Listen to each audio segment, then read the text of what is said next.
C'est parti, bonsoir à tous et à toutes. C'est un plaisir de se retrouver grâce à l'Ilmod et grâce à Midreshet Yehuda. On continue nos péripéties sur les Juifs d'Orient avec Monsieur Georges Spira.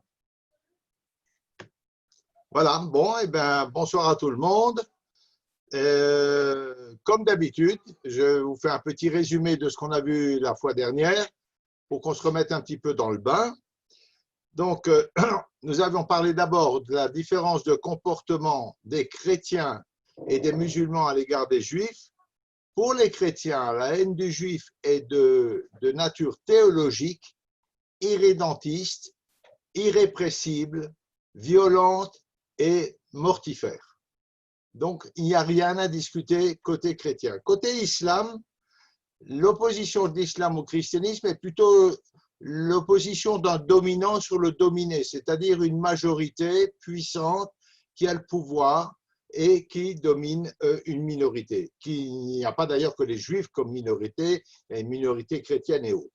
Alors évidemment, il y a des différences théologiques, mais elles ne sont pas de nature mortifère pour l'islam, de nature dangereuse, alors que le christianisme se sent en danger dès lors que le judaïsme survit et prolifère. C'est la première chose. Ensuite, nous avions parlé de la littérature anti-juive dans le monde musulman, qui n'est pas très importante et qui est toujours le résultat du travail soit d'un juif, soit d'un chrétien converti. Et ça n'est donc pas les théologiens musulmans, en règle générale, qui vont commettre des pamphlets anti-juifs. L'historien Moshe Perlman dit d'ailleurs que c'est des chrétiens convertis à l'islam qui ont importé et instillé dans la théologie musulmane des relents d'antisémitisme, d'antijudaïsme qu'ils ont apportés de leur christianisme originel. Ça, c'est pour la littérature. Alors, au début de l'islam, les relations juifs-musulmans sont relativement bonnes, à tel point que le cadi de Tolède, Ibn Saïd al-Andalousi, écrit au XIe siècle toute l'admiration, tout l'apport du judaïsme à l'enrichissement de l'islam. Alors, le cadi, c'est un gentil monsieur, il n'y en a pas beaucoup quand même comme lui. Mais on a un écrit comme ça du XIe siècle. D'autre part, nous avions vu que les musulmans sont très intéressés à l'histoire juive pour la bonne raison que notre histoire sainte, si vous voulez, c'est-à-dire l'histoire de la Torah, fait partie du panthéon, et nos maîtres font partie du panthéon de l'islam. Abraham, Yitzhak, Yaakov, Moshe, et auparavant même Madame Arishon font partie du panthéon de l'islam. Et donc l'islam est très intéressé à l'histoire juive et le Coran en est largement imprégné. Et je vous ai cité deux écrivains, deux livres qui ont été écrits sur l'histoire du peuple d'Israël. Un premier qui a été écrit évidemment par un juif converti, un juif persan qui s'appelait Rachid al-Din à la fin du XIIIe siècle. Il écrit donc une histoire des enfants d'Israël. Et un autre historien musulman très réputé, lui, Ibn Khaldoun, au XIVe siècle, qui raconte la même histoire des enfants d'Israël, mais lui-même s'est inspiré d'un livre qui s'appelle le Josipon. Josipon qui a été rédigé par un juif du sud de l'Italie au Xe siècle et qui lui-même s'est inspiré des écrits de Flavius Joseph au 1er siècle. Donc, Flavius Joseph a fait des petits et s'est répandu jusqu'à l'histoire juive racontée par Ibn Khaldoun. Tous les secteurs économiques de la vie quotidienne sont accessibles aux juifs, mais par méfiance, par précaution, ils évitent de travailler dans les domaines dits des produits stratégiques. Ils sont dangereux, ils sont plus risqués. D'ailleurs, un proverbe arabe dit bien que c'est par une fiole et une bourse que le juif s'élève dans la société. Une fiole et une bourse, un médecin et un grand argentier. Et c'est effectivement le cas. Beaucoup de médecins dans les cours musulmanes sont des médecins juifs qui sont réputés parce qu'ils sont polyglottes et qu'ils ont accès à la médecine internationale, si vous voulez. Le problème, c'est que quand on est médecin à la cour d'un calife ou d'un prince, on devient aussi son confident, son conseiller politique. On monte, mais il y a un moment où on bute. Il y a un moment où on ne peut pas aller plus loin parce que pour devenir un grand fonctionnaire, il faut être musulman. Et donc, on assiste à des conversions pour accéder au sommet. Ces sommets que souvent d'anciens juifs vont à rejoindre, mais ça n'est pas sans danger. Il y aura souvent des retours de bâton. Et ces retours de bâton, on les étudiera au fur et à mesure de l'étude des différents pays d'Orient. Voilà.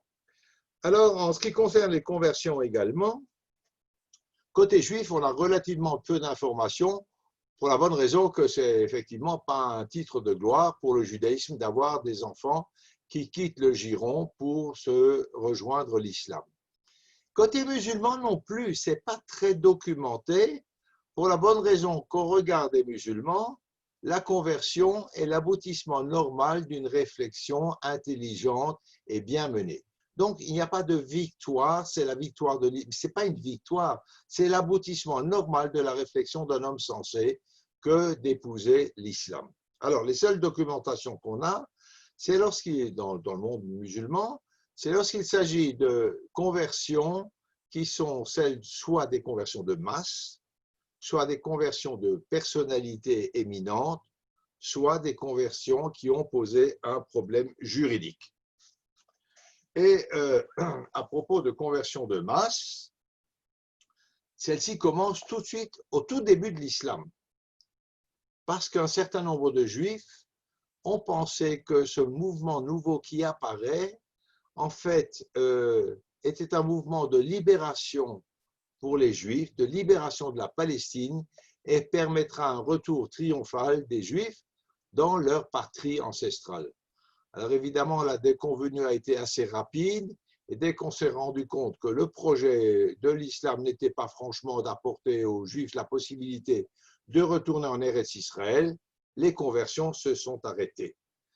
Alors il y a quand même eu un certain nombre de Juifs qui ont eu une réaction assez intéressante, pas très positive, mais je vous ai raconté l'histoire de Abu Issa. Abu Issa, alors à ce sujet, j'ai eu la réflexion d'un de nos fidèles élèves qui m'a dit, mais Abu Issa, ce n'est pas le fils de Jésus, c'est le père de Jésus. Oui, c'est vrai. Abu, ça veut dire le père. Sauf qu'à l'évidence, la chronologie entre Abu Issa et Jésus est telle qu'on ne pouvait pas l'appeler le père de Jésus. Donc la tradition a voulu de traduire Abu Issa par le fils de Jésus. Un petit tailleur du chouk d'Ispahan, en Perse, qui tout à coup se révèle être un prophète et plus tard même un messie universel, et il va soulever pas mal de gens, ramener vers lui pas mal de juifs qui veulent le suivre parce qu'il va amener la libération d'Israël et le retour des enfants des juifs en Eretz Israël. Bon, évidemment, l'histoire va tourner court et Abu Issa décède à la bataille de Raï en 705. Quand même vous dire qu'il a réussi à avoir beaucoup de partisans et à lever une armée. C'est quand même pas mal pour un petit tailleur du souk d'Ispahan. Et puis il a eu un successeur qui s'appelle Yudgan. Alors lui, il se prétend donc le descendant, le successeur de Abu Issa, et il abolit immédiatement la pratique des fêtes et de Shabbat en disant que la pratique de ces fêtes n'était possible qu'en cas d'existence à Jérusalem du temple. Et tant que nous n'aurons pas le temple, les fêtes juives seront abolies. C'est intéressant d'ailleurs parce que c'est un mouvement messianique et tout mouvement messianique amène l'idée de retour à Sion. Donc voilà, on y est là également. Alors bon, lui aussi fera long feu, on ne sait pas trop comment il a terminé. Une secte va naître de Yugdan qui s'appelle les Ispahanistes, dont il reste quelques éléments épars en Iran, très très peu, c'est absolument pas significatif. Et voilà un mouvement qui disparaît du marché. Alors, en règle générale, il n'y a pas eu de contrainte aux conversions en terre d'islam. il y a eu des humiliations, il y a eu le statut de dhimmi sur lequel je m'étendrai dans un cours et demi ou deux, mais pas vraiment des contraintes. Il y a eu des cas de conversion forcée, évidemment, mais déjà, elles sont contraires à la législation coranique et elles se font contre l'avis du Coran, contre l'avis du prophète, et elles ne sont pas aussi massives, et ça n'est pas un but en soi dans l'islam, contrairement au christianisme. Donc voilà, nous en étions là, et puis maintenant on va continuer. Donc on a vu les conversions de masse, au tout début de l'islam. Alors, à propos de conversion de personnalités importantes, puisque c'est la deuxième cause de conversion, on avait vu ce problème-là également, mais il y a un type de conversion qu'on n'a pas approfondi, ce sont les conversions par conviction. Ça, c'est tout à fait autre chose. C'est le juif qui adhère à la religion musulmane. Et celle-ci est vue par l'islam, évidemment, comme un aboutissement naturel, le processus de reconnaissance de la supériorité de la foi musulmane, et se convertit est un moutadi, c'est son terme en arabe, moutadi qui signifie celui qui a trouvé le chemin droit vers la voie droite. Voilà, le moutadi. Alors les juifs, évidemment, ils ne voient pas le moutadi avec le même éclairage. Et ils considèrent, c'est logique, dans le judaïsme, on considère que ce converti est soit un apostat, soit un renégat. Et donc, on trouve d'autres motifs à ces conversions que la conviction pure et simple, des motifs infiniment moins avouables, mais qui sont réels, effectivement. Et il y a un philosophe juif du XIIIe siècle qui s'appelle Ilka Mouna, qui a rédigé un texte où il fait une liste exhaustive de ces conversions fort peu avouables. Et voilà les raisons qui peuvent amener une conversion. Le juif en question, ému par la peur, ça on peut comprendre, ou par l'ambition. Les cas de conversion par ambition, on en a vu pas mal.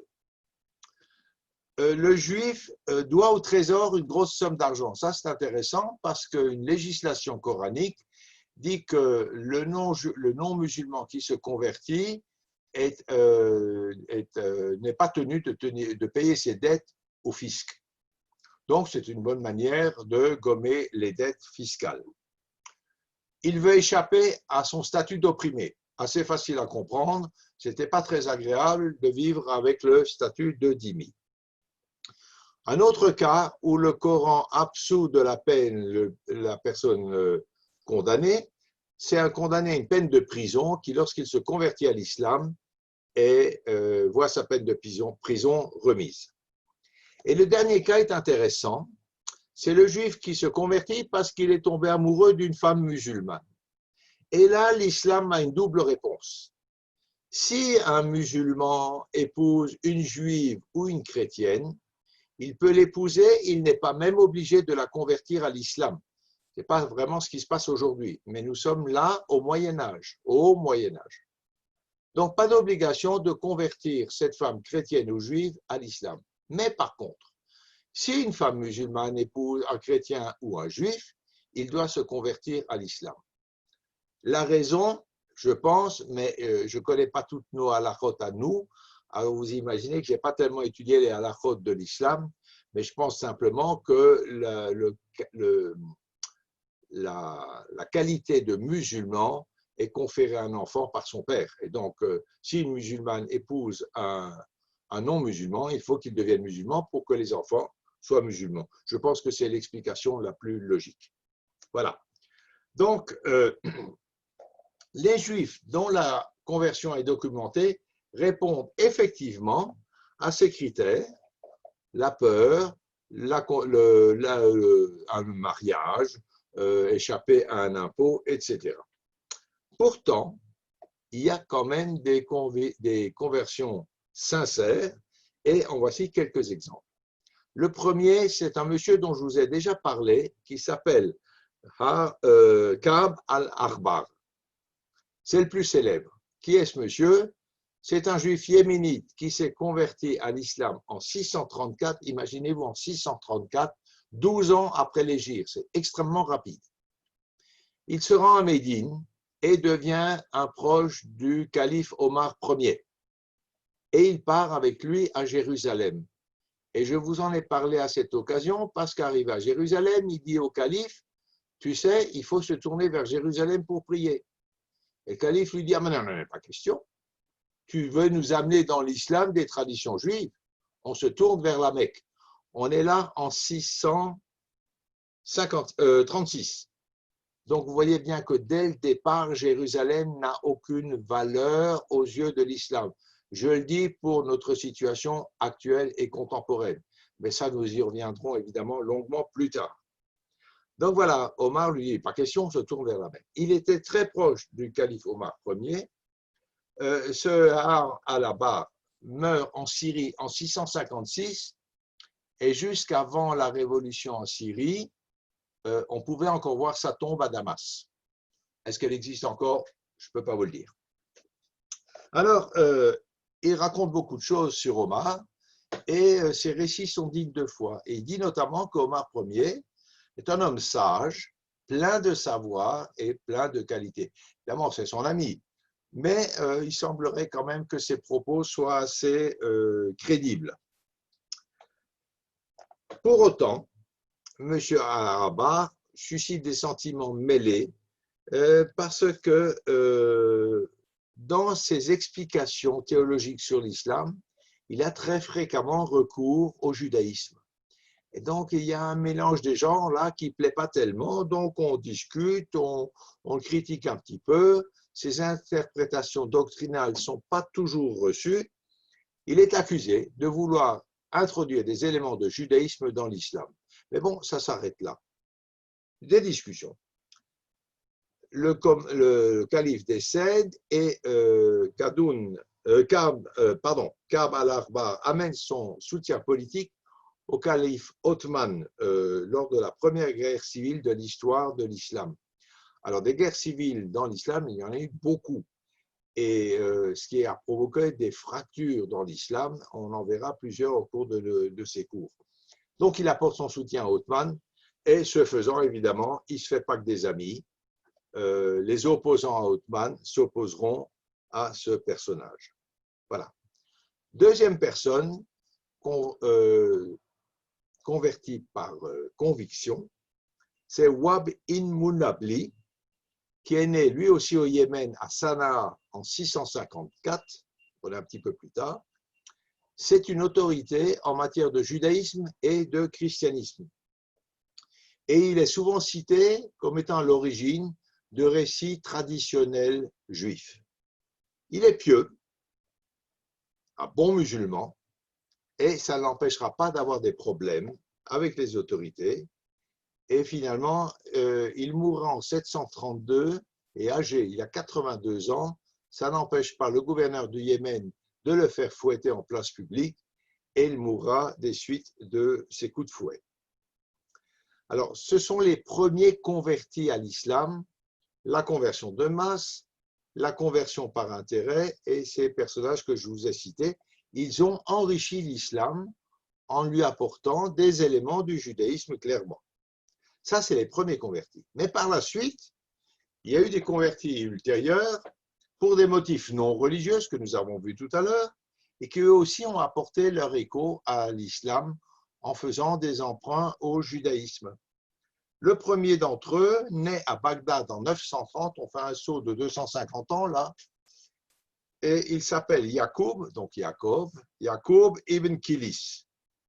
Il s'installe en Palestine, plus tard en Égypte, où il atteint de très hautes fonctions au gouvernement de Carrefour. Mais il a d'autres ambitions. Il voudrait devenir vizir, pas calife à la place du calife, mais vizir. C'est déjà quelque chose. Vizir, c'est premier ministre. C'est pas rien. Mais pour devenir premier ministre, il faut qu'il se convertisse à l'islam, ce qu'il va faire. Donc vraiment une conversion tout à fait intéressée.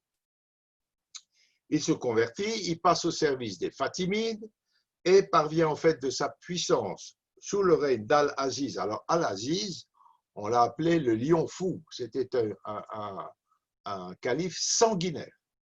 C'est un peu avant l'époque des croisades en Palestine et c'est un homme peu fréquentable. Mais bon, notre monsieur, là, il devient vizir d'Al-Aziz, qui a régné de 975 à 996. Il y a beaucoup d'éloges sur lui de la part d'historiens musulmans et notamment on souligne tous les services qu'il a rendus pour la propagation de la sainte religion. Pour autant, on lui reproche quand même, comme on le fait très souvent d'anciens convertis, enfin des convertis, sans mettre pour autant en doute la valeur de sa conversion, on lui reproche de favoriser les Juifs. Et évidemment, il y a quand même un atavisme, il y a quelque chose. C'est très fréquemment quelque chose qui se passe quand des dhimmis s'élèvent à un rang supérieur dans la hiérarchie, dans le pouvoir. On avait exactement le même problème en Espagne à l'époque des musulmans et également à l'époque des chrétiens, quand des Juifs s'élevaient dans la hiérarchie, et il y a eu de gros problèmes. Bien. C'est donc un reproche fréquent. Mais, encore une fois, cet homme est devenu un bon musulman, mais au départ, sa conversion est strictement intéressée. Alors voilà un autre qui vient sur le marché, c'est un philosophe. Alors il s'appelle, excusez-moi, je ne retiens pas son nom par cœur, Aboul Barakat Ibatallah ibn Malka al-Baghdadi à vos souhaits, monsieur dame. Alors, surnommé Awad al-Zaman, l'unique dans son siècle. C'est un personnage. Alors, ce monsieur, lui, il ne va pas se convertir très rapidement. Il se convertira à la fin de sa vie pour une raison que je vous expliquerai tout à l'heure. Il est né à Mossoul en 1077 et décède en 1164. C'est un très célèbre médecin chez les califes abbassides de Bagdad, homme de grande renommée et très réputé. Plus tard, il servira les Seldjoukides et il va se convertir à la fin de sa vie parce qu'il choisit une princesse. Et malheureusement, la princesse décède. Ça pouvait arriver quand même à l'époque. Mais il a peur. Les princes s'en prennent à lui. Il a vraiment peur qu'il lui arrive malheur. Et donc, tout à la fin de sa vie, il va se convertir à l'islam pour sauver sa peau. Ça n'a rien d'autre. Donc, c'est vraiment une conversion à la fin de sa vie. Mais ce personnage a eu des relations avec certaines personnes très intéressantes. D'abord, il a eu un premier élève qui s'appelle Yitzhak ben Abraham ibn Ezra. Ça doit vous dire quelque chose. Abraham ibn Ezra est un poète espagnol, juif bien entendu, et Yitzhak est donc son fils. Mais il n'est pas que son fils. Il est également le gendre de Rabbi Yehuda Halevi. Yehuda Halevi qui, rappelez-vous, est arrivé en Israël après un long voyage à partir de l'Espagne. C'est donc le gendre de Rabbi Yehuda Halevi. Ce Yitzhak accompagne son beau-père dans son voyage vers Israël et il quitte l'Espagne en 1140, suite à pas mal de problèmes quand même, et il part avec lui en Égypte, jusqu'en Égypte. En Égypte, il quitte son beau-père et de là, il se rend à Bagdad, où il devient l'élève d'Abdul Barakat. Et puis, pour une raison inconnue, il va se convertir à l'islam. On ne sait pas trop. Et puis, quelques années plus tard, pour des raisons tout aussi inconnues, il revient au judaïsme et émigre vers un pays chrétien. Alors, évidemment, un musulman qui quitte l'islam pour devenir chrétien, il est condamné à mort. Donc, il n'y a pas le choix, il faut s'enfuir vers un pays d'accueil. Il va fuir vers un pays chrétien, parce qu'apostat de l'islam. La fin de sa vie est inconnue. Ce phénomène de se réfugier, on va le retrouver à d'autres reprises, je vous en parle tout de suite. Aboul Barakat, il a eu un autre élève qui s'appelle Samawal al-Maghribi. Lui aussi est un juif maghrébin, comme son nom l'indique, réputé pour son érudition, très grand médecin et grand mathématicien. Alors lui se convertit à l'islam, mais beaucoup plus tôt, et devient un musulman convaincu, malheureusement connu pour toutes ces polémiques contre les Juifs et contre le judaïsme. Donc voilà qui s'est converti, on ne sait pas trop pourquoi, mais par conviction, et qui devient vraiment sonner Israël, un ennemi du peuple juif. L'apostasie, je vous ai dit tout à l'heure, elle est punie de mort, évidemment, dans le monde musulman, mais également dans le monde chrétien. Et il y aura des exceptions dans l'histoire. L'exception la plus célèbre d'apostasie de l'islam, c'est Rambam, Maïmonide. Rambam a été contraint de se convertir à l'islam alors qu'il était encore en Espagne, et il a quitté l'Espagne dès qu'il a pu et s'est rendu vers l'Égypte. Il se réfugie en Orient. Dès qu'il arrive en Orient, il revient au judaïsme et grand médecin, grand philosophe, il arrive au sommet des honneurs en Égypte. Malheureusement, un beau jour, il est reconnu dans la rue par un Espagnol qui était en Égypte et qui le reconnaît, un Espagnol musulman, et qui dépose plainte contre lui auprès du cadi et qui exige la peine de mort pour un apostat. Le cas est porté au cadi, effectivement, qui s'appelle Al-Fadil, qui est un ami de Rambam et son protecteur. Oui, mais tout cadi qu'il est, il ne peut pas aller par-delà la loi de l'islam qui exige la peine de mort pour un apostat. Moi, c'est un homme intelligent. Il a un parti pris évidemment favorable pour Rambam et il va soutenir le raisonnement suivant. Rambam, Maïmonide, a donc effectivement s'était converti à l'islam, mais sous la contrainte. Or ça, le Coran l'interdit. Et par conséquent, moi, Kadi, je considère que sa conversion est nulle et non avenue.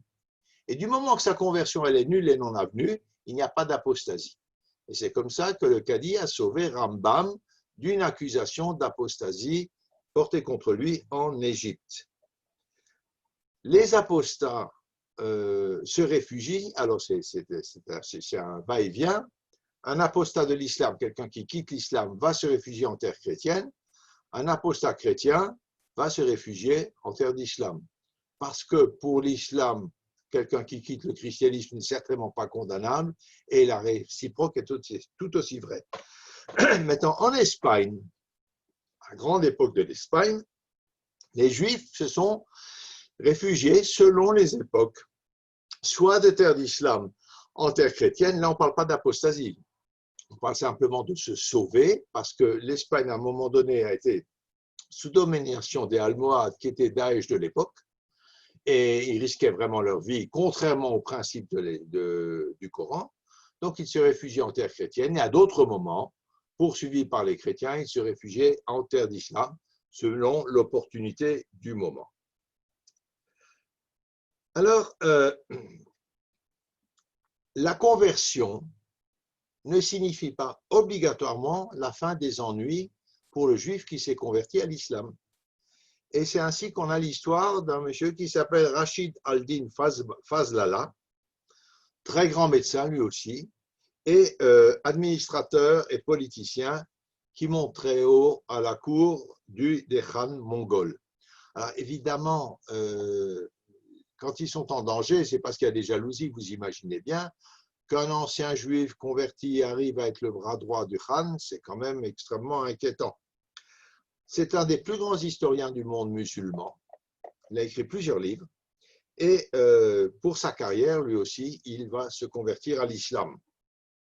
Mais avec le temps, dans ses actes, que ses propos, que ses écrits témoignent qu'il est devenu un musulman sincère et pieux. Et pourtant, il y a des suspicions. Et en 1312, il échappe de justesse à la disgrâce et à la mort en arrivant à prouver qu'une certaine lettre qui est parvenue au Khan, au grand Khan, était un faux. Et dans cette lettre, il aurait conseillé à un médecin juif, bien entendu, d'empoisonner le Khan, donc le grand mongol. Bon, il arrive à prouver que c'est un faux et il s'en sort. 6 ans plus tard, 1318, il y a une nouvelle cabale contre lui, encore une fois un faux, mais cette fois-ci, il s'agit d'un empoisonnement contre le père du Khan, et là, ses adversaires réussissent. On le torture, et finalement, il avoue avoir prescrit une potion purgative qui a aggravé le cas du père du Mogol contre l'avis des autres médecins. Il est âgé, déjà, il a plus de 70 ans, il est condamné à mort par mutilation et décapitation. Mais ça ne s'arrête pas là. Tous ses biens sont saisis, sa famille est expulsée, le quartier de Tabriz qu'il a fondé est totalement détruit. Regardez comme la haine peut être aveugle et stupide. On détruit le quartier, y compris les institutions du Waqf, qui sont des institutions sociales dans l'islam, qu'on détruit également parce que c'est ce juif qui est à l'origine de ces fameuses institutions, alors qu'il était converti à l'islam depuis pas mal de temps. Et puis, on expose sa tête pendant plusieurs jours à Tabriz avec une inscription. Voilà la tête du juif qui a insulté au nom de Dieu, qu'Allah le maudisse. On a des bonnes méthodes en terre d'islam. Un siècle plus tard, le fils complètement fou d'un monsieur qui s'appelle Timur Lang. Alors Timur Lang, vous ne savez pas qui c'est, mais Tamerlan, vous savez qui c'est le même monsieur. Le fils de Tamerlan, qui était le successeur de Genghis Khan, mais un fils complètement dément, fait déterrer sa dépouille et jeter les restes de son cadavre dans le cimetière juif de Tabriz. Voilà des histoires de conversion sincères, intéressées, de masse, donc différents types de conversions qui ont des aboutissements plus ou moins heureux. En règle générale, quand même, les nouveaux convertis sont plutôt bien traités et pas mal intégrés. On ne leur reproche pas leurs origines, sauf dans deux pays, en Iran et en Afrique du Nord. Et alors là, ça c'est assez intéressant, parce que précisément, c'est en Iran et en Afrique du Nord qu'il y a eu le plus de conversions forcées. Et c'est précisément là qu'on reproche des générations après, pas aux nouveaux convertis, mais à ses arrière-petits-enfants et à ses arrière-arrière-petits-enfants, leur origine juive. Et par exemple, la corporation des marchands de Fès obtient un boycott des artisans d'origine de plusieurs générations, d'origine juive, artisans et commerçants qui travaillent dans le souk de Fès et ils sont boycottés. Ce sont des descendants de juifs islamisés. Donc la mémoire est longue et quand on veut du mal, on y arrive. Des dirigeants almohades, les almohades, c'est ce que je vous ai dit tout à l'heure, ce sont ces gens qu'on peut un peu comparer à Daesh d'aujourd'hui, imposent aux descendants de juifs convertis, mais après plusieurs générations, leur imposent un vêtement particulier et leur interdisent certains types de mariage, enfin interdisent des relations matrimoniales avec des descendants de juifs convertis. Donc, en d'autres termes, ces gens sont obligés de se marier entre eux. Ils n'ont pas le choix dans certaines parties des terres d'islam. Ce n'est pas évident d'être un juif converti, même après des générations. On a le même phénomène dans le christianisme. En Espagne, rappelez-vous, je vous ai raconté que quand des juifs s'étaient convertis au christianisme, ils n'étaient pas devenus plus bêtes pour autant. Et donc, on continue de truster les fonctions importantes dans les cours espagnols, grand argentier, trésorier, etc. Et ça provoquait des jalousies. Alors, on a inventé le concept de purus sangri, le sang pur, c'est-à-dire que pour atteindre certaines fonctions, y compris ecclésiastiques, il fallait pouvoir prouver qu'on était de pur sang chrétien. Donc, des générations après, ces conversions étaient encore reprochées à des gens dont les ancêtres étaient des juifs, il y a bien longtemps. Voilà. Alors, il y a des textes qui nous indiquent ceci. Les juifs fidèles, dans l'ensemble, ont le statut de dhimmi, mais vivent convenablement, correctement. Ça dépend des périodes. Et il y a un texte qui dit comme ça, ils, les juifs, furent frappés par l'humiliation et la pauvreté, la colère de Dieu les éprouva. On a le même principe dans le christianisme, la dispersion des juifs en diaspora est la conséquence de leur non-reconnaissance de la messianité de Jésus. Vous connaissez cette histoire-là, même cause, mêmes effets dans toutes les époques et dans toutes les religions. Alors, avec ce statut de dhimmi qu'on va décortiquer, mais pas ce soir, parfois, il était appliqué avec une relative souplesse. Grosso modo, quand l'islam se portait bien, le statut de dhimmi était relativement souple. Quand l'islam se portait mal, le statut était resserré et raidi. Et il arrivait parfois que les Juifs en prennent un peu trop à leur aise, parce qu'effectivement, on les laissait à peu près tranquilles. Mais dans ce cas-là, il n'y avait pas de violence, il n'y avait pas de persécution. Encore une fois, je parle en règle générale et nous sommes au Moyen-Âge, nous ne sommes pas aujourd'hui. Aujourd'hui, c'est autre chose, on en parlera. Pas de violence, pas de persécution, pas d'expulsion, mais un climat d'insécurité permanente, de tracasserie administrative, de vexation, de provocation, d'insultes. Alors, on peut vivre comme ça, mais ce n'est pas très sympathique. Vous pouvez comparer ça un petit peu avec la situation qui prévaut aujourd'hui en France, pour partie en tout cas. C'est ce qui se passe. Insultes, vexations, une administration officiellement combattant l'antisémitisme et officieusement, j'en vois pas trop les effets, référence l'affaire Halimi, mais c'est un autre débat. En tout cas, un climat d'insécurité, mais pas d'expulsion, pas de violence et pas de persécution.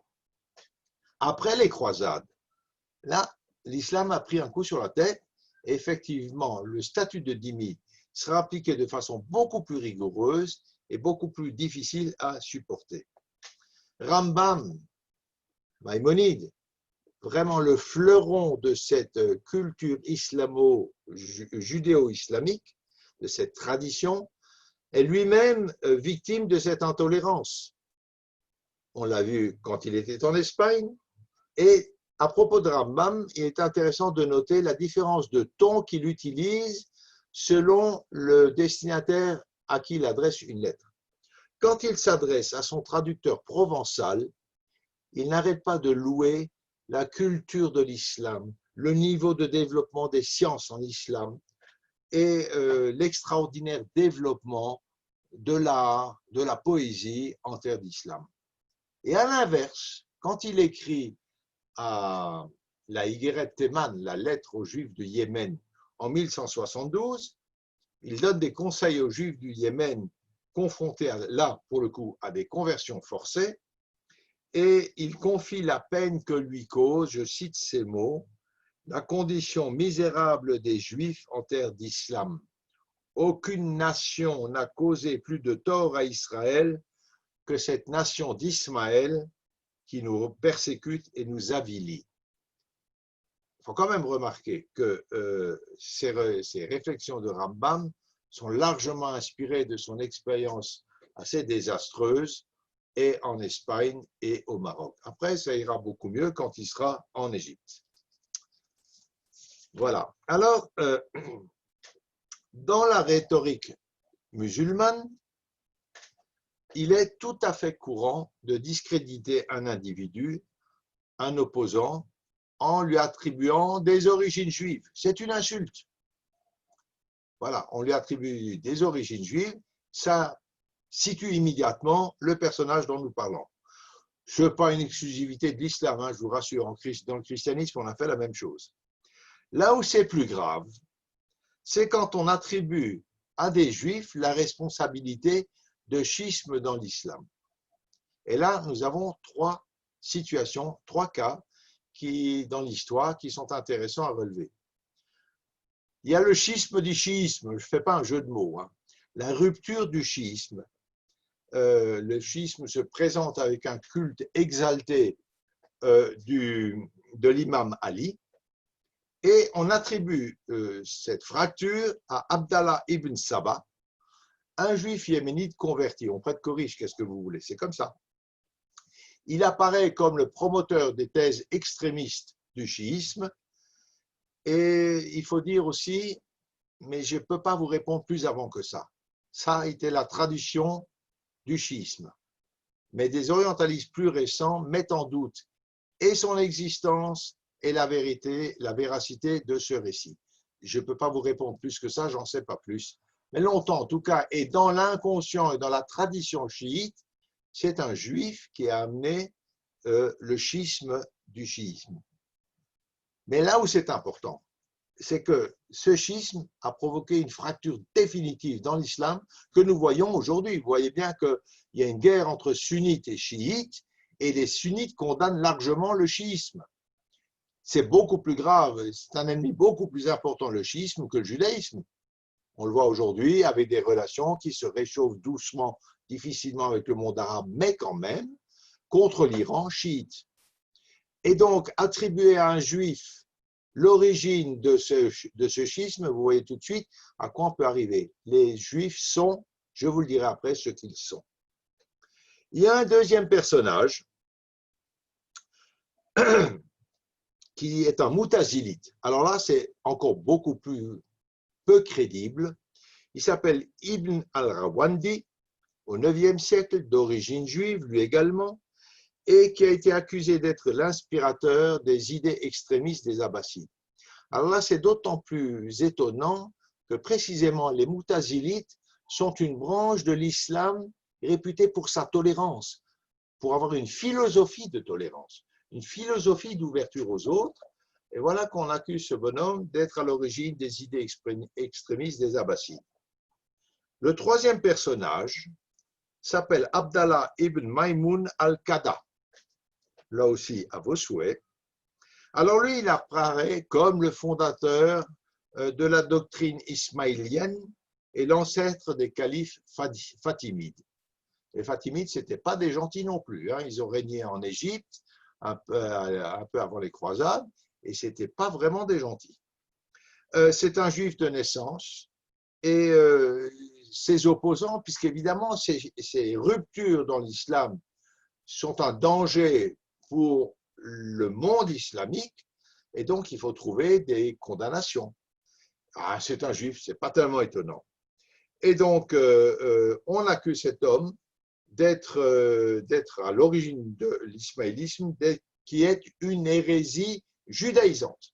C'est plus de l'islam, c'est du judaïsme déformé. Vous voyez où on en arrive. Et ils accusent les Fatimides d'être des usurpateurs de l'islam d'origine juive. Donc, encore une fois, on ne prête qu'aux riches, comme je vous l'ai dit tout à l'heure. Alors, dans ces trois cas, rien n'est avéré et rien n'est totalement contesté non plus. Il faut croire qu'on n'a pas suffisamment de documents pour être absolument sûr de la véracité de ces récits. Il y a certainement un fond de vérité. Son niveau exact, je ne peux pas vous le dire, je ne le sais pas. Mais on va attribuer très longtemps aux Juifs en terre d'islam la responsabilité de diffusion d'idées séditieuses, d'idées provocatrices et d'idées qui provoquent des ruptures dans l'unité du monde islamique.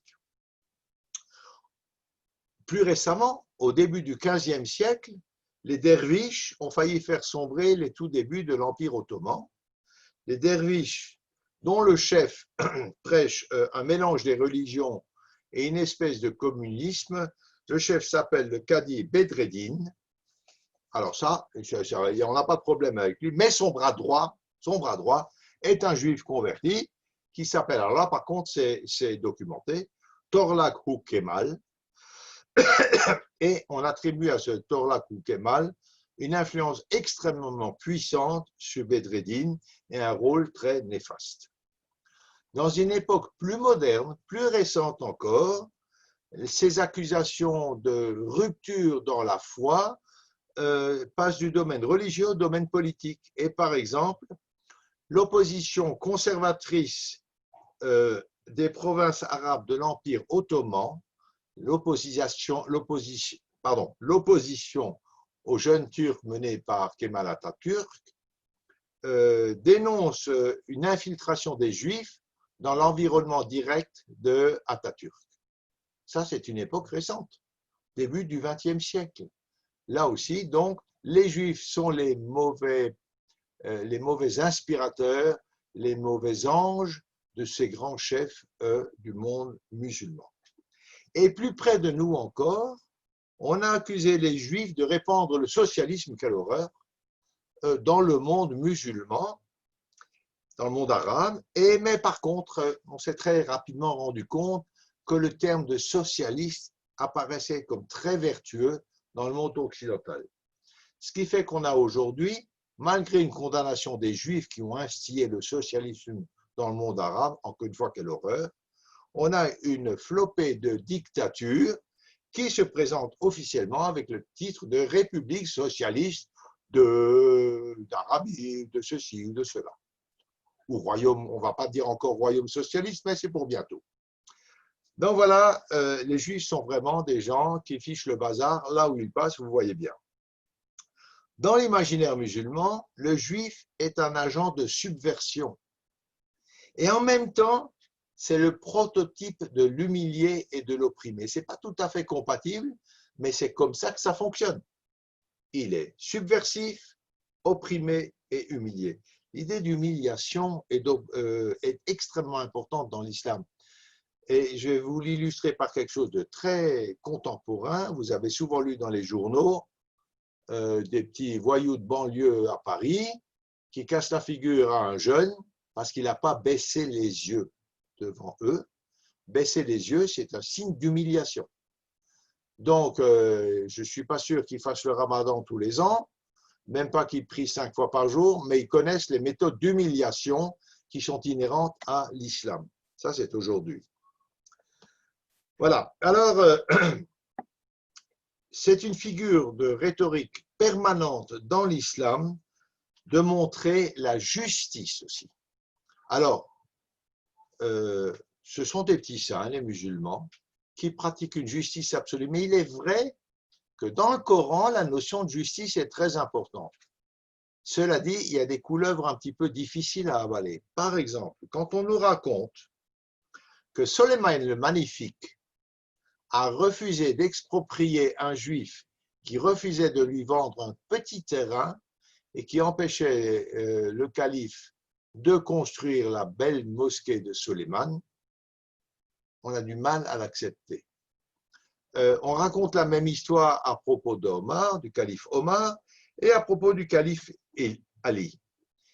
Et les historiens disent qu'il est fort probable qu'on raconte cette histoire pour, si vous voulez, à contrario, démontrer que la notion de justice à l'égard des Juifs n'est pas franchement la chose la plus répandue en terre d'islam.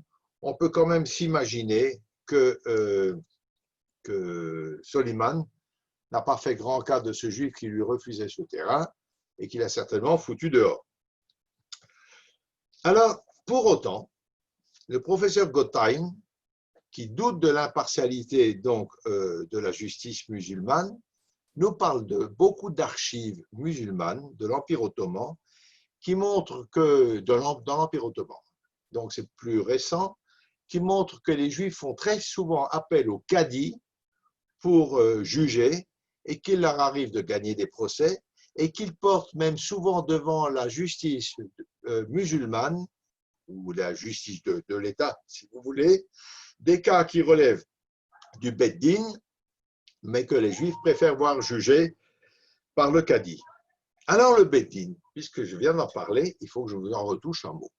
Le Beddin est une très ancienne institution. Bon, le Beddin, on ne parle pas de Beddin en Eretz Israël, mais dans les terres de diaspora, le Beddin est une très ancienne institution, bien antérieure à l'islam, donc une époque pré-islamique, et qui, d'un côté, donne une autonomie aux Juifs, en même temps donne une responsabilité à ce tribunal et aux personnes qui y travaillent d'assurer l'encaissement d'un impôt global. On n'impose pas individuellement les personnes, on impose la communauté juive d'un certain impôt, que ce soit la jizya, que ce soit auparavant en Babylonie, des impôts qu'il fallait payer au roi. Mais en même temps, ce Beddin assure un statut légal, une légitimité à une minorité vivant au sein d'une majorité. Un personnage très important à Bagdad était le Resh Galuta, le chef de la galoute, de cet exil, et il avait un statut très important jusqu'au 9e, 10e siècle. Reçu par le roi, respecté, entouré d'une cour, c'était un personnage vraiment très important. Maintenant, au fur et à mesure que les pays vont assurer leur autonomie et leur puissance centralisatrice, le rôle du Resh Galuta va un peu baisser. Mais les Beddin demeureront jusqu'à aujourd'hui. On a des Beddin, un Beddin à Strasbourg qui est là également pour juger d'un différend éventuel entre deux juifs. Je voudrais encore vous parler d'erreurs historiques. Et là-dessus, on terminera le chapitre de la civilisation judéo-islamique. Après, nous allons parler de choses, je vous l'explique tout de suite. Des erreurs historiques qui consistent, d'une part, à ne montrer qu'intolérance chez les chrétiens et que tolérance chez les musulmans. C'est une idée fausse, je l'expliciterai vraiment en détail. C'est une idée des historiens du 19e siècle et ils ont légué, en disant ceci, une vision totalement biaisée de l'histoire des Juifs d'Espagne et du monde arabe en général. Le monde arabe n'était pas un monde de tolérance. Le monde chrétien n'était pas que un monde d'intolérance. Ils se sont posés là, mais il y a quand même des exceptions dans l'histoire que vous connaissez. En Afrique du Nord, en Asie centrale et en Iran, par exemple, les Juifs n'ont fait que vivre dans la pauvreté, dans la détresse, dans la misère, dans l'humiliation, et c'est une constante de la vie juive dans ces pays-là, surtout pendant tout le Moyen-Âge. En fait. Dans les autres pays d'Orient, la situation est un peu plus mitigée. En réalité, les Juifs n'ont retrouvé un statut social et une certaine dignité que quand les pays du Proche-Orient, notamment, sont passés sous l'autorité des Mamelouks et plus tard des Ottomans.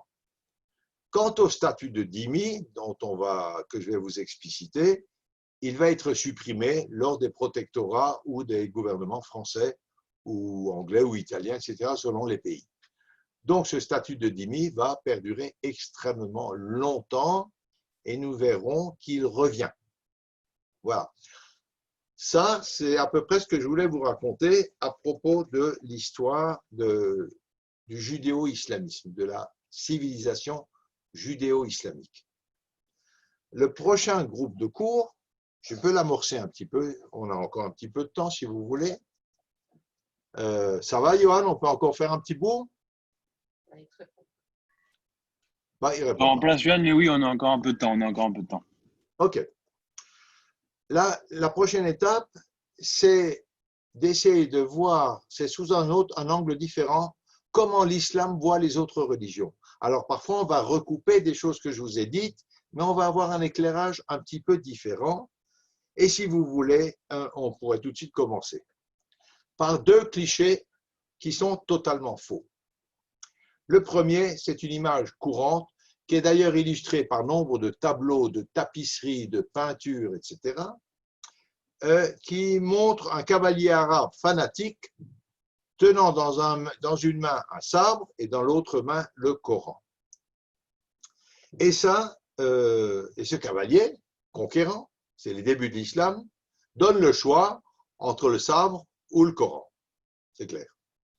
Sauf que c'est tout à fait impossible. Sauf à penser que tous les musulmans sont gauchers. Pourquoi gauchers?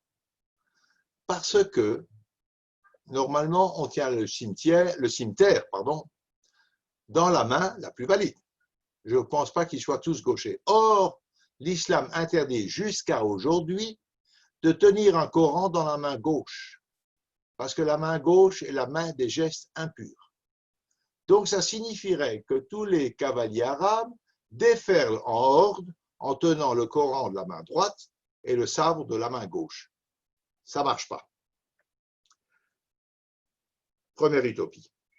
Deuxième cliché inexact, celui d'une utopie interconfessionnelle. Ah, l'islam, c'est une terre magnifique, multiraciale, ultra tolérante, où hommes et femmes de toute religion ont tous les mêmes droits et ont parfaitement coexisté dans la plus parfaite harmonie pour le bien et le développement de la civilisation.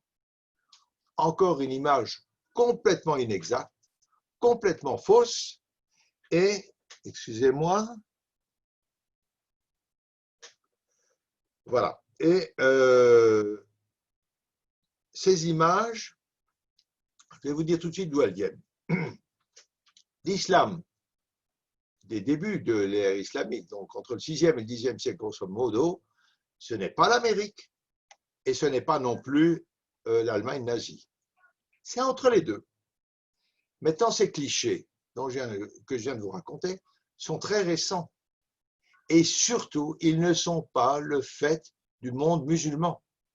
Ce sont des clichés développés par le monde occidental. Et on arrive là tout de suite à un mot très important, la tolérance. Il faut bien noter, ce sont des choses lourdes que je vous dis là, c'est que le christianisme et l'islam ne connaissent la tolérance que depuis peu, n'utilisent ce terme que depuis peu. L'islam, le christianisme n'ont jamais prôné la tolérance. Pendant la plus grande partie de leur histoire, ces deux civilisations ont considéré la tolérance comme un aveu de faiblesse, comme une non-valeur, et n'ont jamais considéré l'intolérance comme digne de réprobation. C'est fondamental. La tolérance est un mot très moderne pour nos bobos, très à la mode dans les universités, mais qui n'est pas dans le vocabulaire de l'islam ni du christianisme. Il l'est depuis peu, dans le christianisme un tout petit peu plus longtemps, mais pas très longtemps, et encore, ce n'est pas tout à fait rentré dans les habitudes, pour des questions d'opportunité politique, mais ça n'est absolument pas dans la philosophie de ces deux religions. Donc la tolérance, mon ancien grand rabbin de Colmar, qui était un homme extrêmement ouvert, pour le coup extrêmement tolérant, mais il me disait toujours, tu sais, la tolérance, il y a des maisons pour ça. Ce n'est pas la philosophie ni chrétienne ni musulmane. Ce que le christianisme reproche à l'islam, ce n'est pas du tout de vouloir imposer sa doctrine par la force, c'est tout à fait normal. Non, c'est de vouloir imposer des idées fausses. Mais qu'on les impose par la force, c'est la nature des choses. C'est normal. C'est une différence fondamentale avec le judaïsme. Entre le judaïsme d'un côté, l'islam et le christianisme de l'autre côté. Et ça, c'est vraiment un point très, très important. Chez les musulmans, les protestations de tolérance ne sont le fait que des apologistes de l'islam. Ce ne sont pas les musulmans qui font l'apologie de la tolérance. Elles sont récentes et clairement d'origine non islamique. C'est très récemment, là il y a tout un phénomène politique dont nous parlerons, que les défenseurs de l'islam affirment que la société musulmane a toujours accordé une égalité de statut aux non-musulmans. C'est une contre-vérité absolue de l'histoire. Aucun musulman intégriste aujourd'hui ne reprend cette affirmation que dans les terres d'islam, il y avait une tolérance à l'égard des autres religions. Et je vais vous l'illustrer immédiatement par le programme politique de l'imam Khomeini. Alors, c'est un chiite, c'est un extrémiste, c'est vrai, mais il n'est pas démenti. Voilà son programme politique. Les non-musulmans, ce n'est pas spécifiquement les juifs, seront soumis à capitation, la djizya, en échange de la protection. C'est vraiment les termes de l'islam d'origine. Ils sont exclus de toute participation à la vie politique. Et un des principaux reproches de l'imam au Shah d'Iran était que la législation du Shah permettait théoriquement à un non-musulman d'accéder à un pouvoir politique ou de pouvoir exercer la justice sur un musulman. Donc, voilà un bonhomme au XXe siècle qu'on a bien couvé et mis au chaud en France et qui prône un islam des plus violents des tout débuts de l'islamisme. Donc, la tolérance, elle n'est pas à l'ordre du jour. Les sociétés musulmanes, dans toute l'histoire, n'ont jamais accordé une telle égalité aux non-musulmans. Ce serait une absurdité théologique et une impossibilité logique, puisque l'islam est une religion supérieure, c'est logiquement impossible d'accorder une tolérance. Cela dit, selon les périodes, ce que je vous ai X fois dit, il y a des périodes plus ou moins tolérantes selon les moments et selon les périodes. Mais la tolérance ne fait pas partie du vocabulaire ni de l'islam, ni du christianisme. La vérité, elle est évidemment, elle est à mi-chemin, elle est complexe, elle est nuancée selon le contexte politique de l'époque. Jusqu'à quel point l'islam a fait preuve de tolérance dans le passé? Et du coup, on a deux questions qui se posent. Premièrement, c'est quoi l'islam? Deuxièmement, c'est quoi la tolérance? J'ai posé les questions. Je pense que je vous apporterai les réponses dans 15 jours, parce que ce sont des développements assez longs. Voilà. Maintenant, si vous avez des questions et si je sais répondre, je veux bien, mais je ne promets rien.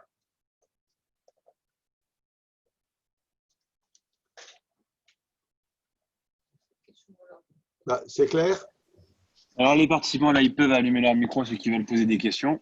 Donc, avec plaisir.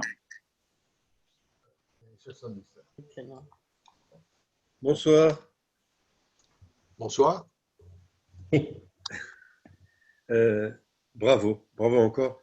Mais qu'est-ce que c'est l'âge d'or alors pour les Juifs dans l'islam? Qu'est-ce que c'est? L'âge d'or. L'âge d'or, c'est une époque en Espagne, pas dans le monde musulman. Ce qu'on appelle l'âge d'or, c'est l'âge d'or espagnol. Il est d'ailleurs, c'est de l'or 15 carats, hein, c'est pas du 24 carats.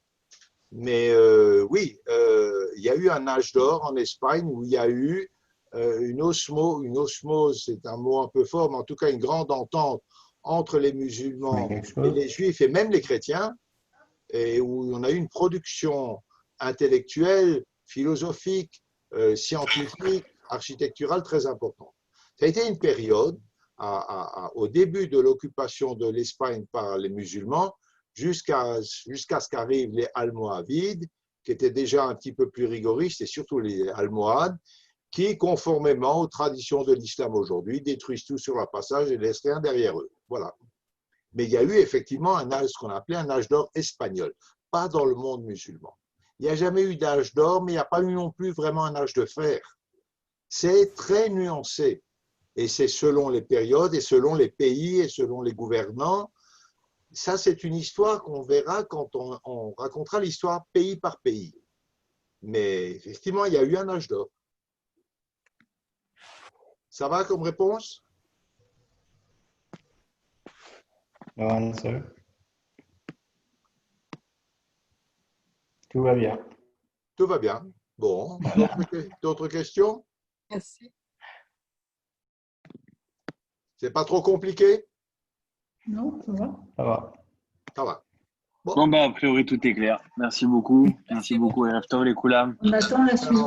On se revoit dans 15 jours. Merci, Georges. 15 jours. Merci, Georges. Avec plaisir. Ciao. Avec plaisir. Bye bye. Bye bye.